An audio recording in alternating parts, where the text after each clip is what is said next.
Morning everyone, my name is Jeremy Silver, I'm the CEO of the Digital Catapult, and so it's really a pleasure to have a room with standing room only for this event, and I'm even more amazed that you guys have all, actually some of you, have been doing this for the last 3 days. This is your 4th day of doing this, which is, well, you know, it provokes a number of comments, like get a life, for example, but no, actually I'm hugely impressed, and one of the reasons why we asked Imogen to make a presentation that she did is because as the Digital Catapult, we're really interested in both the kind of the technology solutions and the ideas that are coming out of all the conversations that are going on around distributed ledger and technologies and blockchain, and the conversations that you've been having over the last few days today, but also the vision of where that gets applied in the real world. And you know, what we don't want, and what we're all too familiar with, I think, is technology that comes along and says, hey, we're a great solution, now what's the problem, right? We know that there are lots and lots of different and conflicting and tensions and different views of the way in which blockchain may come into the world and may be of value. And I've been very interested in this now for about 2.5 years. And roughly around 10 times Imogen, so the first I was talking about, I kind of heard about it as well and started following the events that she was holding in various places, bringing the community together to start to address the opportunity and the challenge. And starting to see what's going on in other parts of the community as well. And the thing that's quite remarkable is that 2.5 years ago, you know, we were all talking about Silk Road, we were talking about Bitcoin, and we were talking about hype and the dodgy antecedents and all the rest of it. And in the period since then, we now have every multinational in the world thinking about this seriously as a commercial industrial solution for their business, whether it's Unilever or whether it's the banking industry or it's the insurance industry, or the music industry. People are looking at this stuff seriously in almost every sector. And you know, we know how significant it is. We feel the strength of it, and at the same time, we understand what an early stage the whole thing is still at. And that's tremendously exciting, but also requires a huge amount of effort to really take it forward and give it the potential that we know it has. And of course, lots of people have got different ideas about what this could actually do and to then change the nature, not just of business, but of society as a whole. And for many of us, there is a kind of idealism there that is incredibly attractive about democratization and about leveling of the playing field. And that's quite some way away from where other people look at this and just go, wow, this is a really efficient technology, this is going to make me even more successful, even more commercially than I was before. And somewhere in between those two things is probably, I hope, the way it will all come together.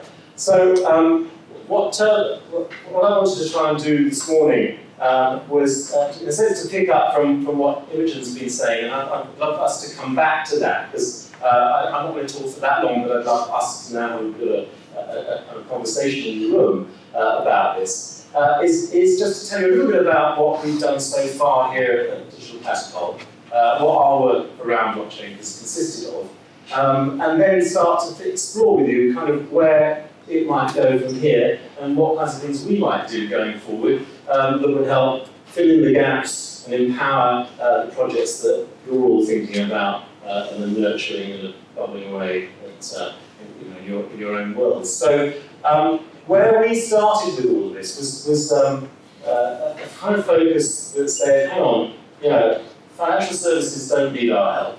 Right? They're powering down the road, and obviously that's where all this stuff comes from, and that's the kind of the origins of it all. But we're really interested in how you can apply all of this technology and these ideas into other areas that are outside the financial services sector that actually might apply to other sectors. Like in our case, we thought, well, let's think about content.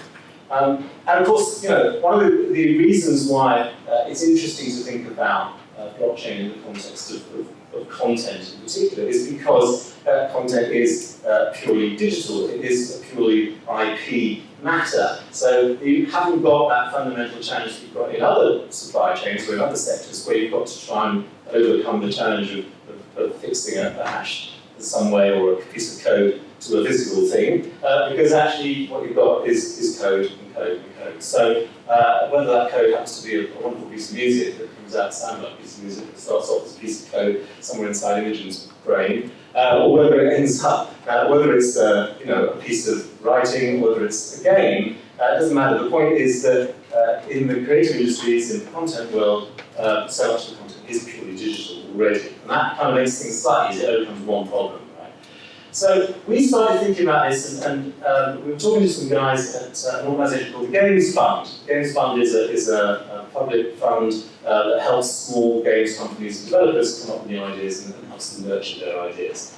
And one of the things that they found when working with early stage games developers was that quite often games kind of get created quite casually. So people start writing a storyline for a game, and then they get their mate in, and he does a bit of work on the interaction and a bit of gameplay design. And then somebody else comes in and creates a few characters, and maybe does a few textures, and somebody else does a bit of lighting. But actually they're all freelance, they're all doing other things. It's just a bit of a fun thing because nobody knows if it's going to go anywhere. And actually, they're all doing other things to actually make a living. But then at some point or other, that project actually turns into a real commercial project. Someone suddenly goes, oh, actually, yeah, I quite like that. We'd like to commission that. That's where the problems start, because then, what happened to all those contributions? Who made all those contributions? How much was that piece worth compared with that contribution? And nothing was established at the beginning, which means that people then have a dispute and a potential for dispute before they even really got the project off the ground. So we thought, well, could we use the technology, could we use blockchain to kind of simplify that process? And we've created a kind of prototype model, and it's just that, it's just a model. But the idea is to find a lightweight, informal solution that nonetheless has a contractual weight behind it that would allow all those different contributions, all those IP contributions to that overall project to be attributed correctly to the individuals who made them in such a way that there could be no dispute, that it would be immutable, that everyone would know from the get-go, yeah, that was the contribution that people made. And because groups like that are unlikely to want to form a company and go to all the trouble of issuing equity and doing all that kind of thing. Even if you do that, then if you had more than one project, that wouldn't necessarily solve the problem. So this looks like a solution. We've tried it. We've developed this prototype. We've been iterating on it now for about a year and a bit, I think, year and a half or so. Worked on it with about 15 development companies of varying sizes, but mostly quite small. And it seems to be working. I mean, there's a question about whether the fact that it's blockchain kind of makes it sexy and therefore people are prepared to sign up to it. But if you set that aside, it does seem like a fairly straightforward mechanism. The great thing is actually that one of the companies that we work with had a terrible falling out. And the guys all ended up having a real bust-up and arguing with each other in a way which was very unfortunate, obviously. But it was great for us, because it meant that they then went back to the blockchain to look to see who it was who had done all the different pieces, and we made what contributions, and we were able to tell them, and we were able to resolve that dispute, which was, proof of concept, I think, is what you say. So we've been working on that. That is now something that is beginning to be available. Rand, who's in the room here from our team, is working on that with a bunch of people, a few other people from Catapult around as well. It's sort of semi-public, isn't it? I don't know. I'm not sure it's quite available to everybody yet. Not quite ready for prime time. You can create a project, but you can get money to approve it, so it's still kind of... Okay, so you can create a project with someone else to approve it, so it's not quite, we're still in the prototype.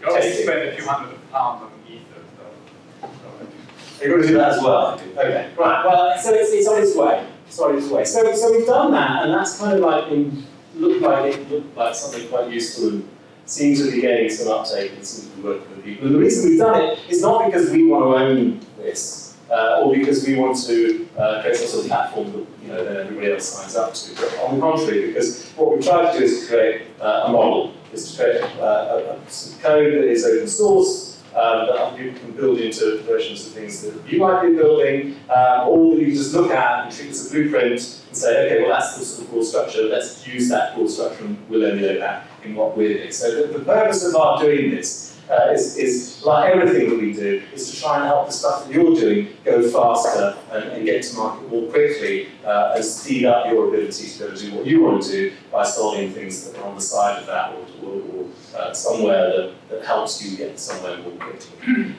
So the next bit of what we've been thinking about is really to sort of take that. And we started with games, and the next thing that we kind of thought about is, well, the reason we chose games was because for all the reasons that I explained at the beginning, because lots of different casual contributors make a game quite complicated. The same can be true of music, probably, but sometimes because music can be made by one person on their own. In games, it's nearly always a sort of collaborative effort.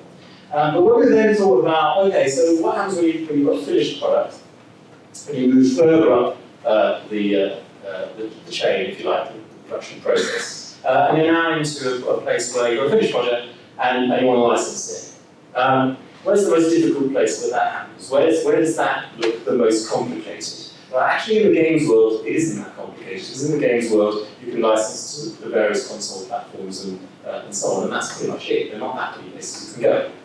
Not so in music. As Imogen has just so graphically shown you, there are a zillion places that you could actually put music. There are umpteen people who are interested in licensing music, whether it's used in an ad, or used in a film, or used in on radio, or a TV show, or as part of a game. There are umpteen different places in which music gets used. Sometimes people want to use it as it is, sometimes they want to re-record the whole thing, sometimes they want to take a sample out of it. There are lots and lots of different ways. And not only that, but in every country in the world, there are people who own different parts of the rights to pieces of music. So the tree is incredibly complex, and the number of variables and permutations are incredibly complicated.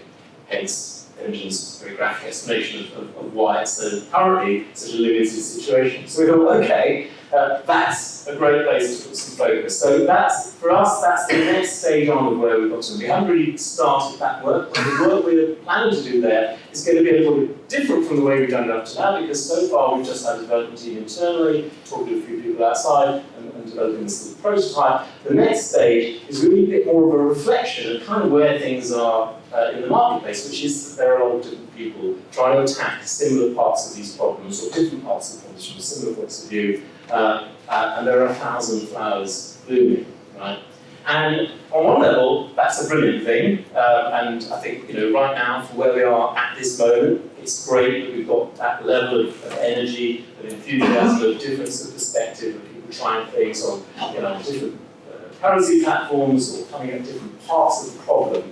And what we're interested to try and do is to see what role can we play to pull some of that together, or to give some coherence to that.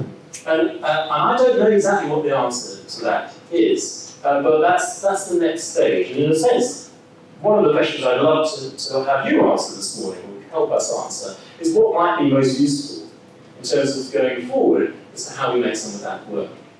Now, one of the things that we thought we'd do to help answer that question, of course, was to get Vinay involved. So, as some of you probably know, we appointed Vinay as he's just been appointed. He's still fresh, still in his honeymoon period, as a blockchain fellow to the Digital Catapult, which is a kind of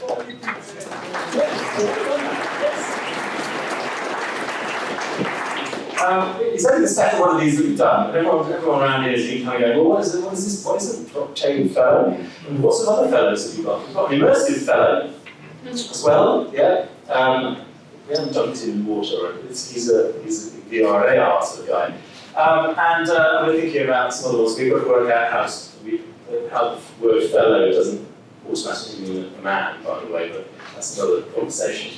But the point of appointing Vinay to this role was to sort of galvanise the conversation. So today, in the last 3 days, has been a kind of a brilliant kick-off to galvanising that conversation and making that conversation happen. And we think that that's the way things should go going forward. That what we want to do is provide a platform, be the place where as many of you as want to can come in and contribute and participate in a conversation that goes on, and it's a global conversation effectively, that starts to build on this work and starts to really produce real-world solutions for businesses, for companies, for organisations, for societies. And we think that there is an enormous kind of collective opportunity. And obviously it's a broad church, and lots of people think about this in different ways. And we don't want to be the ones trying to lay down the rules about this. We don't want to make laws about it, or